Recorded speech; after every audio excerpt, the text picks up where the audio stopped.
So while 50 is out here trolling on social media, Come on. But you just hit me in my face. Come on, security. Go call the police now. I want her locked up. I want to file charges. You and the baby's going to jail. sheesh. So even the baby is going to jail, and while 50's got the timeline rolling, we got some wild updates on the Diddy case that's bound to get 50's attention in no time, as this update pretty much rendered Kid Cudi's testimony in court useless, as it turned out the people who claimed that they had no solid proof to tie those incidents to Diddy, these users turned out to be right on the money this time around. And we also got to hear from Scott Storch about Diddy, as you could find photos out there of Scott Storch and Diddy allegedly at some of those parties. And Scott Storch clearly believes the theory that even 50 Cent brought up a while back when it comes to the source that opened the floodgates on Diddy. And before we get to the details, at the latter part of the video, we also got a huge milestone for Eminem on the OCC. That's quite ironic, based on what we've heard, not just from his critics online, but also from some major hip-hop publications. And starting with the latest Diddy updates, before we get to Scott Storch revealing that Diddy even tried to flirt with him in the past among other things. Just hours ago, on June 24th, we got some groundbreaking news that the prosecutors dropped parts of the racketeering charge like attempted kidnapping, attempted arson, and aiding and abetting sex trafficking. This included allegations about Diddy trying to kidnap his former assistant Capricorn Clark to confront rapper Kid Cudi and holding Cassie in a London hotel. And to make matters even more complicated, they didn't explain why those charges were dropped. Now that's quite a midpoint twist. But some believe it is because they didn't have enough to make them stick, so this was done to likely tighten up their case before the closing arguments, which are set for June 26 and 27. However, make no mistake, because this doesn't mean that Diddy is off the hook just yet, as he still got racketeering conspiracy, 2 counts of sex trafficking, and 2 counts of transportation for prostitution that are still on the table, and a conviction could mean life in prison. So while this was a win for Diddy, he still got huge obstacles to overcome, and Diddy's defense, led by Mark Agnifilo and Alexandra Shapiro, wrapped up quick on June 24th, according to reports after just 20 minutes, not calling any witnesses to the stand. And according to reports, they are banking on those text messages and urging the prosecution's evidence doesn't hold up, especially for the racketeering charge. And the text messages that they are relying on argue that Diddy's relationship with his partners, particularly Cassie and others like that Jane Doe, allegedly 50 Cent's baby mama, who were all involved in the alleged freak-offs, were consensual and affectionate, countering the prosecution's claims of coercion and abuse. And while the specific text message content hasn't been fully detailed in public court records, here's what we know based on the trial coverage. According to reports, the defense introduced text exchanges between Diddy and Cassie to suggest that their relationship was not solely defined by abuse, and these messages reportedly show moments of affection and positive communication, which the defense uses to challenge Cassie's testimony about incidents like the 2016 hotel assault that shocked the world and earlier coercive behavior. For example, they aim to portray their interactions as part of a consensual, if tumultuous, relationship rather than one driven by force or intimidation. And additionally, the defense presented texts involving other partners to support their claim that the freak-offs / drug-fueled sex parties central to the sex trafficking and racketeering charges were all consensual. And these messages allegedly indicate willing participation or friendly exchanges with Diddy, undermining the prosecution's narrative of victims being coerced through threats or violence. And back to the latest details, Diddy's defense, Mark Agnifilo and Alexandra Shapiro, even requested for all the charges against Diddy to be dropped, saying the feds didn't prove a criminal enterprise. And it is wild how their argument ties into what you'd hear from Scott Storch in a moment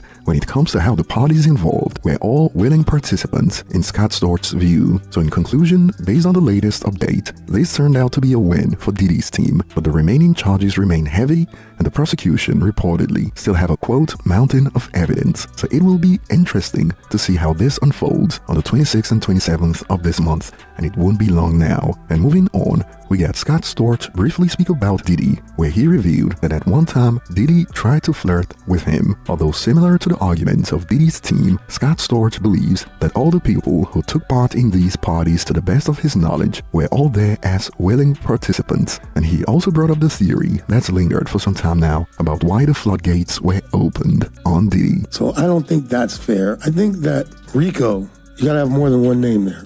I just think that if you try and go up against liquor oil, like all the, firearms, tobacco, all these things, like you're gonna have some fucking problems. And he went up against Diageo and said, I could do my own Ciroc. And like, they were like, oh yeah? They dropped a bomb on his ass. The crime doesn't fit the punishment with him. I still have my pictures up of Diddy on my Instagram. Now, disappointed, yeah, that he put his hands on a woman. If I find out that he did something to a little kid or did some like that shit, which I don't think they're gonna find because I don't think that's who he is. I don't get that from him. Whatever picture they're trying to paint from him is this devious guy. I mean, whatever. Like, he's gangsta for sure. Like, he's definitely like, he's from New York. Like, he's not a pussy. Is he a homosexual? Bisexual? Everybody's trying to push that. Is he a which is like watching other. I wasn't in the room. I do know I felt like at one point he tried to flirt with me and shit, and I was just like, I'm good on that type of shit. But, oh, really? Yeah, oh yeah.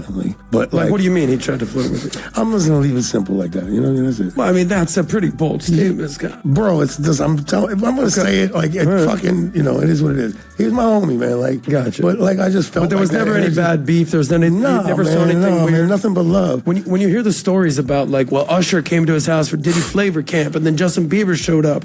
Any rumors in that? Any truth to that? Fuck that, man. Like, everybody wanted to be around him. He's the fucking flyest dude. Like, he made the shit look good. He's in Tommy Mottola's house, which is the sickest shit that he bought, like, on Star Island. Like, sick. Like, Justin was at fucking Molly Mall's house. You know Molly Mall? The guy, he was like, that was like, because he provided a different kind of thing. Like, he was in Vegas in, I think Neil Sedaka or somebody's crib, some weird guy's crib, I don't know who it was. And he was a pimp, you know what I'm saying? And he had all these broads around, and he had a studio, and he had like cool people. He had Pooh Bear around, and that was a fun environment. Like, you know what I'm saying? What can I say? Like, and people wanted to be there too. Bieber wanted to be there. Nobody was taking advantage of Bieber. Bieber knew what the fuck he was doing. He was trying to hang out. That's it. That's all I think. And over on X, on the report about this, some users are going off. Now, all of a sudden, everybody got a story about how Diddy tried to flirt with them or have sex with them. Stop lying, man. Shake my head. And more on this note, so everyone had an experience of them being approached by Diddy, and nobody said anything for 30 years. But now everyone can get paid on a podcast to talk about it. And by nobody, I hope this is all hyperbole, because we got a couple of people that were on his neck for years. And about the theory of Diageo, if you recall, even 50 brought this up in the past. You have the experience with major corporations like me, my particular experience with Beam Suntory. It was great in the beginning. It's great for us to work for them.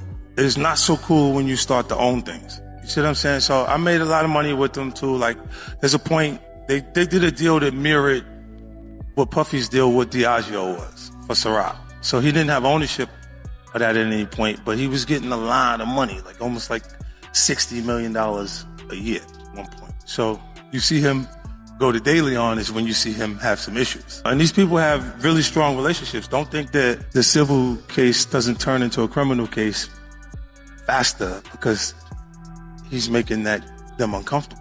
And like we already pointed out, we're gonna find out how this goes in a few hours. And these are the two possibilities at the extreme ends. Diddy could walk free, or Diddy could spend life in prison. And moving on to the next point, we got Eminem Curtain Call 2 that just hit a huge milestone in the United Kingdom after it completed 150 weeks on the official charts. And better yet, it hit the milestone consecutively, as it never left the chart since it released. Suffice to say, the hits from the new era of Eminem and the old era are flying in the United Kingdom, where CC1 also hit 675 weeks on the charts. And now it wasn't too long ago that hip-hop heads tried to gaslight rap fans that these don't qualify as albums because they are greatest hits albums. But what makes these claims even more hilarious is that they made it seem like Eminem was the first rapper to release a greatest hits album, while in the same breath they'll tell you that Tupac and Eminem are the only rappers with multiple diamond albums in the United States. Suffice to say, the greatest hits album counts if it is Tupac, but doesn't if it is Eminem. And better yet, every top rapper worth their salt from Eminem's era and even before his era have released greatest hits albums. I'm talking about Tupac, Nas, Notorious B.I.G., Lil Wayne, who dropped I'm Music in this decade that actually did quite well in the United States. We got Snoop Dogg with multiple, Jay-Z Jay-Z, Outkast, LL Cool J, Rakim, 50 Cent, DMX, Ice Cube, Missy, and even more recently from the new era, relatively speaking of course, Nicki Minaj, who dropped Queen Radio Volume 1 in this decade. He's not the only one, is he?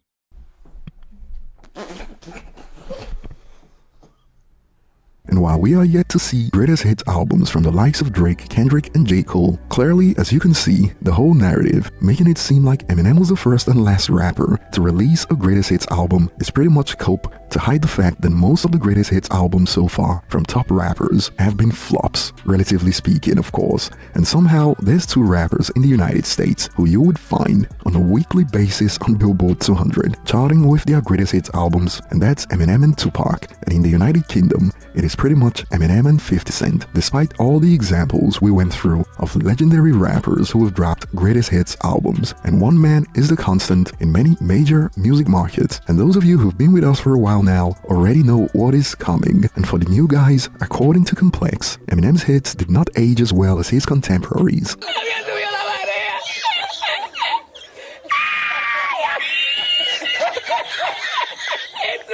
When we just got CC2 complete, a streak of 150 weeks, and as far as we know, 50 Cent is the only rapper who is not named Eminem to chart a greatest hits album longer than CC2 in the United Kingdom, as the best of 50 Cent completed 210 weeks on the official UK charts. That's it, and that will be all for today, and I'll be looking forward to your thoughts in the comment section. Thanks for watching, and I'll see you on the next one.